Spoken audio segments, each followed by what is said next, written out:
नमस्कार दोस्तों, स्वागत है आप सभी का आपके अपने YouTube channel the final touch पे। दोस्तों, आज की वीडियो में हम बात करने वाले हैं नवोदय विद्यालय समिति का जो नोटिफिकेशन निकला हुआ है, उसमें जो वैकेंसी है उसके वैकेंसी डिटेल्स के बारे में। दोस्तों, अगर आप ये फॉर्म भरने वाले हैं तो आपको ये वीडियो पूरा देखना चाहिए। इस वीडियो को बिल्कुल भी स्किप नहीं कर सकते, क्योंकि जो भी इम्पॉर्टेंट चीज़ें हैं जो कि आपके इस भर्ती से रिलेटेड हैं, वो सभी चीज़ें इसमें डिस्कस करी जाएंगी। एक एक पॉइंट आपके लिए काफ़ी ज़रूरी रहने वाला है, तो वीडियो को अंत तक ज़रूर देखिए दोस्तों। क्योंकि होता यह है कि हम जल्दीबाजी में, हड़बड़ी में फॉर्म भर देते हैं और कुछ ऐसी मिस्टेक्स हो जाती हैं जिसकी वजह से हमारा फॉर्म क्या होता है, रिजेक्ट हो जाता है। ठीक है, तो बाद में पछताने से बेहतर है कि आप एक बार इस वीडियो को पूरा अंत तक देख लीजिए, समझ लीजिए किस चीज़ में क्या एलिजिबिलिटी मांगी गई है, क्या क्या रिक्वायरमेंट है, उसको देखे बगैर, कितनी पोस्ट हैं, इन सब चीज़ों को देखे बगैर फॉर्म मत भरिएगा। ठीक है, तो I request you to watch this video completely. Okay, चलिए स्टार्ट करते हैं। इसका डिटेल नोटिफिकेशन मैंने आपसे डिस्कस किया हुआ है पिछले वीडियो में। आप अगर अभी तक नहीं देखा है तो उस वीडियो को आप ज़रूर देखिए। ठीक है, तो दोस्तों इसमें जो है कौन कौन से पोस्ट निकले हुए हैं वो आपको मैं एक बार बता देता हूँ। तो देखिए, असिस्टेंट सेक्शन ऑफिसर जिसे हम एएसओ बोलते हैं, audit assistant, junior translation officer, legal assistant, stenographer, computer operator, junior secretariat assistant and multitasking staff, ये आपका हेडक्वार्टर और रीजनल ऑफिसेस के लिए है। ठीक है, वहीं अगर हम बात करें जवाहर नवोदय विद्यालय की, तो उसमें आपका female staff nurse, catering supervisor, junior secretary assistant जिसे जेएसए बोलते हैं, ठीक है, electrician, come plumber, lab attendant and mess helper, तो ये सारे पोस्ट हैं। ठीक है, अब इसमें किस पोस्ट के लिए कितनी वैकेंसी है, उसके लिए एलिजिबिलिटी क्या होगी, एज लिमिट क्या है, ये सब चीज़ें हम डिस्कस करने वाले हैं, तो वीडियो को अंत तक देखिए। चलिए बात करें अगर हम स्टाफ नर्स की, female staff nurse group B का पोस्ट है। ठीक है, ग्रुप बी पोस्ट है और इसमें आपका टोटल 85 वैकेंसी है। नंबर ऑफ वैकेंसी काफ़ी अच्छी है। 85 वैकेंसी जनरल के लिए, ईडब्ल्यूएस के लिए 12 वैकेंसी, ओबीसी के लिए 12, एससी के लिए 10, एसटी के लिए 2 और टोटल 121 वैकेंसी है। ठीक है, तो आप इस तरीके से वैकेंसी डिटेल्स देख सकते हैं। आगे बढ़ते हैं हम। अगर हम बात करें असिस्टेंट सेक्शन ऑफिसर की, एएसओ की, तो कुल इसमें जो है 5 सीटें हैं। ग्रुप बी का पोस्ट है। ठीक है, ग्रुप बी का पोस्ट है, ध्यान रखिएगा आप। इसमें जनरल के लिए 4, ओबीसी के लिए 1, ईडब्ल्यूएस के लिए कोई सीट नहीं है, एससी के लिए कोई सीट नहीं है, एसटी के लिए कोई सीट नहीं है। ठीक है, तो इसमें बस 5 सीट है। आगे हम बढ़ते हैं। Assistant audit assistant, audit assistant की अगर हम बात करें तो ये भी ग्रुप बी की पोस्ट है। इसमें कुल मिला के 12 पोस्ट हैं। इसमें 8 यूआर के लिए, 1 ईडब्ल्यूएस और 1 ओबीसी के लिए है। ठीक है, 2 एससी के लिए है। आगे जूनियर ट्रांसलेशन ऑफिसर, ये भी ग्रुप बी पोस्ट है। इसमें कुल 4 पद हैं, जिसमें 2 यूआर के लिए, 1 ओबीसी के लिए और 1 एससी के लिए। ठीक, आगे अगर हम बढ़ते हैं तो लीगल असिस्टेंट, इसमें ये भी ग्रुप बी पोस्ट है। कुल मिला के 1 सीट है यूआर के लिए। वैसे स्टेनोग्राफर की कुल 23 वैकेंसी है, 14 यूआर के लिए, 2 ईडब्ल्यूएस, 2 ओबीसी और 4 एससी के लिए, 1 एसटी के लिए। ठीक, आगे कंप्यूटर ऑपरेटर की 2 पोस्ट है जो कि यूआर के लिए है खाली। उसके बाद अगर हम बात करें तो कैटरिंग सुपरवाइजर, कैटरिंग सुपरवाइजर जो आपका है ग्रुप सी पोस्ट है, जिसमें कुल मिला के 78 पोस्ट हैं। 44 यूआर के लिए, 7 ईडब्ल्यूएस, 13 ओबीसी, 10 एससी और 4 एसटी के लिए। ठीक है, इस तरीके से सीट वैकेंसी डिटेल्स हैं। आगे जेएससी का जो पोस्ट है उसके लिए कुल मिला के 21 सीट हैं, जिसमें 13 यूआर के लिए, 2 ईडब्ल्यूएस, 2 ओबीसी, 3 एससी, 1 एसटी के लिए। ठीक है, आगे जेएससी ग्रुप सी जो जेएनवी कैडर के लिए है उसमें काफ़ी वैकेंसी है। 360 सीट हैं। 145 यूआर के लिए, 36 ईडब्ल्यूएस के लिए, 86 ओबीसी के लिए, 67 एससी और 26 एसटी के लिए। ओके, अगर हम बात करें इलेक्ट्रीशियन कम प्लम्बर, ये ग्रुप सी का पोस्ट है। इसमें 128 पोस्ट हैं। ठीक है, काफ़ी अच्छा पोस्ट है। अगर आप एलिजिबल हैं तो ज़रूर भरिए इसको। 75 यूआर के लिए, 12 ईडब्ल्यूएस, 15 ओबीसी, 23 एसटी, 3 एसटी। ठीक है, वैसे ही लैब अटेंडेंट, इसके लिए भी काफ़ी अच्छी सारी पोस्ट हैं। ग्रुप सी पोस्ट है, 161 टोटल सीट है। 76 यूआर के लिए, 16 ईडब्ल्यूएस, 31 ओबीसी, 28 एससी और 10 एसटी के लिए। मेस हेल्पर ग्रुप सी, इसमें 442 सीट है। देखिए सारी ग्रुप सी की पोस्ट हैं। ठीक है, टोटल 442 सीट हैं, जिसमें आपका 216 यूआर के लिए, 44 ईडब्ल्यूएस के लिए, 43 ओबीसी के लिए, 106 एससी के लिए और 33 एसटी के लिए। इस तरीके से आपका सीट है। और ये आपका एक्स सर्विसमैन वगैरह जो भी फिजिकली हैंडीकैप्ड वगैरह हैं, उनके लिए ये सब सीट्स हैं। इस तरीके से रिजर्वेशन है, हॉरिजॉन्टल रिजर्वेशन। ठीक है, अब आगे हम बढ़ते हैं। मल्टीटास्किंग स्टाफ जो हेडक्वार्टर के लिए है उसमें कुल मिला के 19 सीट है। 11 यूआर के लिए, 2 ईडब्ल्यूएस, 4 ओबीसी, 2 एससी और एसटी के लिए कोई सीट नहीं है। ठीक है, एक सर्विसमैन की 2 सीटें हैं। ठीक है, तो इस तरीके से पोस्ट डिटेल्स हैं, आप देख सकते हैं। ये पोस्ट है जिसके लिए वैकेंसी निकली है और आप उस हिसाब से फॉर्म भरेंगे। अब आगे हम बढ़ते हैं। आगे जो है हम देखेंगे इसमें एलिजिबिलिटी क्राइटेरिया क्या क्या है। तो फीमेल स्टाफ नर्स के लिए आपके पास जो एलिजिबिलिटी होनी चाहिए, देखिए ये लेवल 7 की पोस्ट है। ठीक है, लेवल 7 की पोस्ट है। अबर एज लिमिट 35 साल से ज़्यादा नहीं होनी चाहिए। ठीक है, आपका बीएससी नर्सिंग होना चाहिए। ठीक है, बीएससी नर्सिंग होना चाहिए। उसके बाद रजिस्टर्ड एज नर्स और नर्स मिडवाइफ। ठीक है, with any state nursing council, यहाँ आपका रजिस्ट्रेशन होना चाहिए स्टेट नर्सिंग काउंसिल में। And 2.5 year experience in minimum 50 bedded hospital after acquiring. ठीक है, ये जैसे आपने बीएससी जब कंप्लीट किया है, बीएससी कंप्लीट करने के बाद आपका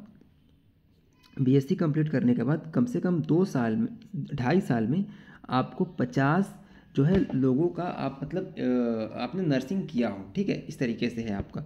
और हिंदी और इंग्लिश की अगर नॉलेज है तो डिज़ायरेबल है ये। ओके, अब हम बात करते हैं आगे। आपका असिस्टेंट सेक्शन ऑफिसर एएसओ के लिए लेवल 6 की जॉब है। 23 साल से 33 साल तक के लोग इसके लिए फॉर्म भर सकते हैं और बैचलर डिग्री होना चाहिए। 3 year experience in administrative financial matter in central government autonomous organisation in the central government. ठीक है, एक्सपीरियंस 3 साल का मांगा है इसमें। अगर हम बात करते हैं असिस्टेंट ऑडिट के लिए, ऑडिट असिस्टेंट के लिए लेवल 6 की पोस्ट है। ये भी 18 से 30 साल इसमें एज लिमिट है। बीकॉम चाहिए आपके पास, डिज़ायरेबल है ये एक्सपीरियंस। ठीक है, डिज़ायरेबल है, आपका एसेंशियल नहीं है।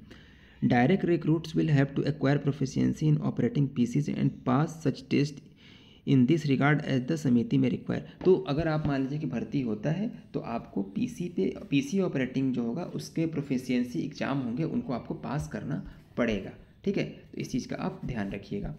आगे जो जूनियर ट्रांसलेशन ऑफिसर है उसके लिए आपके पास मास्टर डिग्री होना चाहिए हिंदी में, with English as a compulsory और इलेक्टिव सब्जेक्ट और as the medium of examination at the degree level. यानी कि आपका मास्टर्स होना चाहिए हिंदी में और इंग्लिश आपका ग्रेजुएशन लेवल पे होना चाहिए। ठीक है, या फिर मास्टर डिग्री होना चाहिए इन इंग्लिश, हिंदी आपका ग्रेजुएशन लेवल पे सब्जेक्ट होना चाहिए, या फिर मास्टर डिग्री इन हिंदी या इंग्लिश। ठीक है, इस तरीके से है।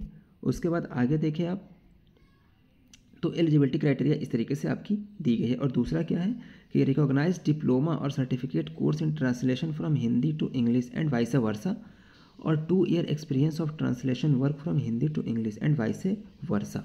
ठीक है, आगे हम बात करें लीगल असिस्टेंट के लिए, तो लेवल 6 की पोस्ट है। 23 साल से 35 साल तक एज लिमिट है। इसमें आपका लॉ की डिग्री होनी चाहिए और 3 year experience of handling legal cases in government department, autonomous bodies and PSU. ठीक है, तो 3 साल का एक्सपीरियंस आपका इसमें मांगा है। ठीक है, आगे आपका वही कंप्यूटर की नॉलेज अगर हो तो अच्छी बात है, हिंदी इंग्लिश आपको अच्छा आना चाहिए। स्टेनोग्राफर लेवल 4 पोस्ट, जो एज लिमिट है 18 से 27 साल है। 12 पास होना चाहिए और आपका डिक्टेशन जो है 10 MTS @ 80 वर्ड पर मिनट होना चाहिए। ठीक है, तो इस तरीके से आपका होगा। ट्रांसक्रिप्शन जो है 50 MTS इंग्लिश में होगा और 65 MTS हिंदी में होगा कंप्यूटर पर। ठीक है, इस तरीके से आपका स्किल टेस्ट होगा। कंप्यूटर ऑपरेटर के लिए लेवल 4 की जॉब है। 18 से 30 साल की एज होनी चाहिए और आपका BCA या फिर BSc कंप्यूटर साइंस होना चाहिए। ठीक है, या फिर BE या BTech वाले भी भर सकते हैं कंप्यूटर साइंस या IT से हों तो। उसके बाद कैटरिंग असिस्टेंट की बात अगर करें सुपरवाइजर की, लेवल 4 की जॉब है। अपर एज लिमिट 35 साल है। बैचलर डिग्री होना चाहिए होटल मैनेजमेंट में। ठीक है, इस तरीके से आप इसके लिए एलिजिबल हो सकते हैं। आगे अगर हम बात करें JSA के लिए लेवल 2 की पोस्ट है। 18 से 27 साल एज लिमिट है। आपका 12वीं पास होना चाहिए और आपकी इंग्लिश टाइपिंग स्पीड 30 वर्ड पर मिनट और हिंदी टाइपिंग स्पीड या फिर हिंदी इंग्लिश और हिंदी में 25 वर्ड पर मिनट होना चाहिए। ठीक है,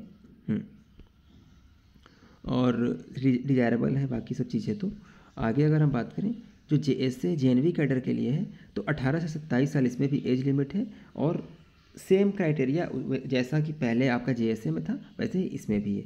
ठीक है, आगे इलेक्ट्रीशियन कम प्लम्बर जो है लेवल 2 की जॉब है और इसमें एज लिमिट 18 से 40 साल है। 10th पास होना चाहिए, ITI सर्टिफिकेट होना चाहिए इलेक्ट्रीशियन या फिर वायरमैन में, ठीक है, और 2 ईयर का एक्सपीरियंस होना चाहिए इलेक्ट्रिकल इंस्टॉलेशन, वायरिंग या प्लम्बिंग में, ठीक है। लैब अटेंडेंट के लिए 18 से 30 साल एज लिमिट होनी चाहिए, लेवल 1 की जॉब है। 10th class passed with certificate in laboratory technique, laboratory technique में आपके पास सर्टिफिकेट होना चाहिए और 10वीं पास होना चाहिए, या फिर आप अगर 12वीं जो है PCM से पास हैं तो भी आप एलिजिबल हैं। साइंस सिस्टम से PCM मैथ जरूरी नहीं है, बायो भी है तो चलेगा, ठीक है, तो आप एलिजिबल हैं इसके लिए। और मैथ्स हेल्पर के लिए आप जो है लेवल 1 की जॉब है, 18 से 30 साल एज लिमिट है, 10वीं पास होना चाहिए, 5 year experience of working in the government residential organisation, mess वगैरह में आपके काम करने का 5 साल का अनुभव होना चाहिए, ठीक। MTS के लिए 18 से 30 साल एज लिमिट है, 10वीं पास बस होना चाहिए। बाकी जो एज लिमिट वगैरह है उसमें आपको OBC को 5 साल के लिए, OBC के लिए 3 साल के लिए, SC ST को 5 साल के लिए, इस तरीके से आपको छूट मिलेगी। बाकी जो भी रिलैक्सेशन है वो आपको यहाँ पे दिया गया है, ठीक है। जो भी डाउट्स हो आपको इससे संबंधित आप कमेंट सेक्शन में मुझसे पूछ सकते हैं, आपको जवाब दिया जाएगा। अब देखिए, the cut off date for determining various eligibility criteria, जैसे qualification, educational qualification, age limit वगैरह जो भी है वह जो फॉर्म भरने की लास्ट डेट है उस पर काउंट किया जाएगा। अब आप बताइए मुझे कि लास्ट डेट कब है फॉर्म भरने का, ठीक है। चलिए आगे जो है हम देखते हैं, अब कुछ काम का और तो है नहीं, लगभग सारी चीज़ें हमने डिस्कस कर लिया है आपके पास, ठीक है। एग्जामिनेशन आपका जो होगा रिटन एग्ज़ाम होगा, उसके बेसिस पे आपको शॉर्ट लिस्ट किया जाएगा और उसके बाद आपका आगे की कार्रवाई जो भी होगी की जाएगी, ठीक है। एग्जामिनेशन सेंटर कुछ इस तरीके से हैं, आप देख सकते हैं, जो भी आपका नियरेस्ट हो आप जो है जब फॉर्म भरें तो वहाँ के लिए आप अप्लाई कर दीजिए, आपको आपका नियरेस्ट सेंटर मिल जाएगा, ठीक है दोस्तों। तो ये सब चीज़ें हैं। आपका जो एग्ज़ाम का स्कीम कैसे होगा, स्कीम ऑफ एग्जामिनेशन, देखिए स्टाफ नर्स के लिए आपका रीजनिंग एबिलिटी के 15 क्वेश्चन होंगे 15 मार्क्स के, general awareness and current affair के 15 क्वेश्चन होंगे 15 मार्क्स के, लैंग्वेज कॉम्पिटेंसी टेस्ट जो होगा 20 नंबर के 20 क्वेश्चन होंगे, ठीक है, 20 क्वेश्चन 20 मार्क्स के, 2.5 घंटे का पेपर होगा, ठीक। बाकी जो सब्जेक्ट आपके पढ़े हुए हैं जैसे नर्सिंग का, तो आपका 70 क्वेश्चन होंगे 70 नंबर के, वो टोटल 120 क्वेश्चन 120 नंबर के होने वाले हैं।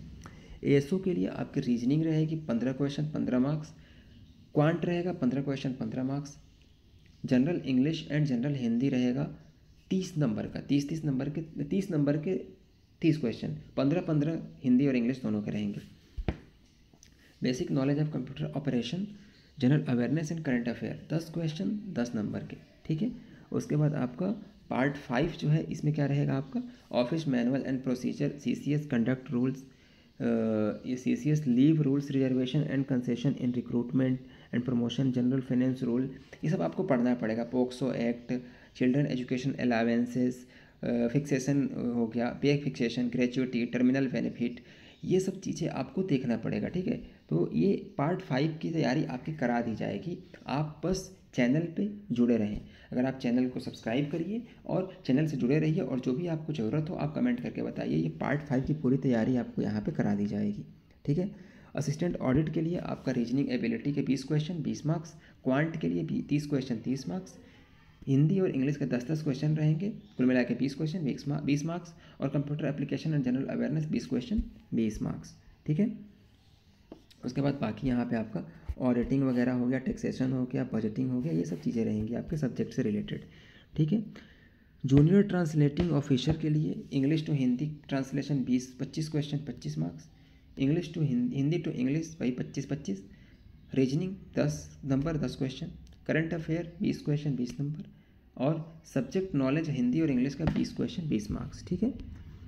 जो लीगल असिस्टेंट वाला है उसका कुछ इस तरीके से है, reasoning, general awareness, general Hindi और इंग्लिश, और आपका जो है पूरा जो है कॉन्स्टिट्यूशन वाला जो हिस्सा है वो आपका पूरा रहेगा, जो आपने लॉ में पढ़ा हुआ है वो सब चीज़ें रहेंगी, ठीक है। और इसमें स्टेज 2 भी है जिसमें इंटरव्यू भी आपका होगा, ठीक है। तो इस तरीके से हुआ। आपका स्टेनोग्राफर के लिए भी आपका यहाँ एग्ज़ाम दिया हुआ है, general English and Hindi 40 question 40 marks के, 20-20 नंबर के दोनों रहेंगे, general awareness and current affair हो गया, बेसिक नॉलेज ऑफ कंप्यूटर हो गया, ठीक है। उसके बाद स्किल टेस्ट होगा आपका यहाँ पे।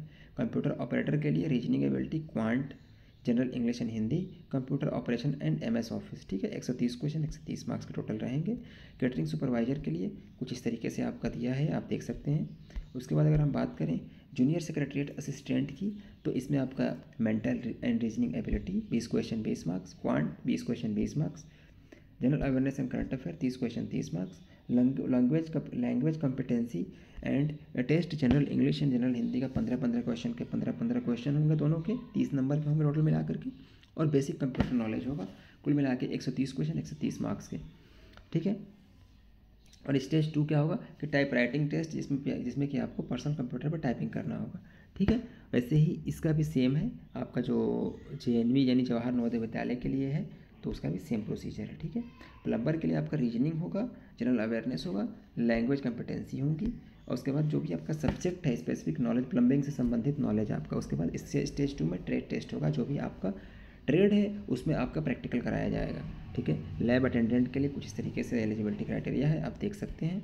ठीक है, इसमें एक ही स्टेज होगा। मेस हेल्पर के लिए भी आपका 2 स्टेज है, स्टेज 1 स्टेज 2। तो यहाँ पर रीजनिंग और जनरल अवेयरनेस, उसके बाद आपका कंप्यूटर टेस्ट, ये सब चीज़ें रहेंगी।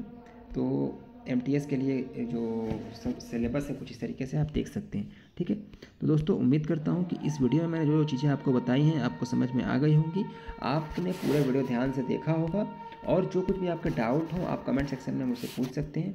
और दोस्तों इस एग्ज़ाम की पूरी तैयारी अगर करनी है तो आप चैनल को सब्सक्राइब कर लीजिए। ठीक है, हम आपके इस एग्ज़ाम की A to Z तैयारी कराएंगे, और दोस्तों जितने हम बताएंगे उससे बाहर कुछ आने वाला है नहीं। ठीक है, तो आप रिलैक्स हो करके हम पे भरोसा कर सकते हैं। ठीक है, चैनल को सब्सक्राइब करिए, मिलते हैं अगले वीडियो में, तब तक पढ़ते रहें, आगे बढ़ते रहें। जय हिंद।